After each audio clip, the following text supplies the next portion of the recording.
Today we're looking at Yellowjackets Season 1, Episode 1. If you're a fan of the series or if you want to write better stories, then this is for you. And yes, we're using psychoanalysis, not because I know for a fact storytellers were sitting around reading Freud for fun.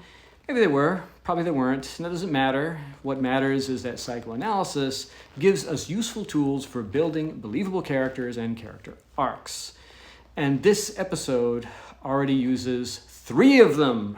Here they are. So Freud gives us repression. Jung gives us shadow. Lacan gives us symbolic identity. Let's see how they play out. And that's a big part of why the pilot works. So let's start with Shauna. Shauna works because she's already split before the plane ever crashes. On the surface, she's quiet, loyal, the good friend. Underneath, she's hiding betrayal and desire, and that's repression. And that's what makes her interesting. Compare this to a weak story where the disaster makes the character interesting.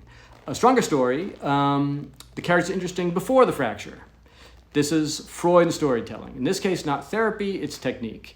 Now Taissa, number 2, the shadow. This is where Jung comes in, becomes relevant, smiling in the dark, so to speak. Taissa doesn't just make a hard call. She turns weakness into something that has to be cut out. Jung, we're talking about shadow, fear, ruthlessness, sacrifice. There's a wilderness inside her before it even happens. And this is where the occult works in storytelling. It's not just because someone waves a wand and you use special effects. It's because the psychology of the story is intense enough to make it feel necessary, like the world is already charged, like the curse is kind of waiting to happen. The occult works best when it grows out of the character's inner weather. And now let's talk about Jackie. 3. So Jackie's not just a popular girl, she's social order. She's the version of reality where everybody still knows who they are and what role they play.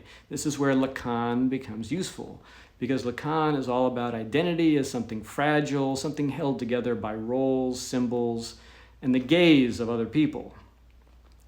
So when Jackie's world starts to crack, the horror gets deeper than just survival. It becomes symbolic fracture on a larger societal level. And these are 3 things our stories need. So number 1, repression from Freud. Shauna, there's a split before the crash happens. Quiet on the outside, kind of nasty on the inside. Number 2, we have shadow from Jung. That's what we see in Taissa. She's not just making a hard choice, she's turning weakness into something that has to be sacrificed, and the group starts showing its darker face. And now number 3, Lacan gives us symbolic identity. We see that in Jackie. She's not just a popular girl. She's social order. She's the one who seems to have it together, the one the others define themselves against. So when that starts to crack, the horror gets deeper than just survival. And so this is why Episode 1, the pilot of Yellowjackets, is really money. It's not just it gives us repression, shadows, symbolic identity. It's that these are things we kind of recognize in real life. They're the wilderness in us before we wind up in the wilderness, and they kind of predict what will happen if we wind up there like the characters in Yellowjackets do.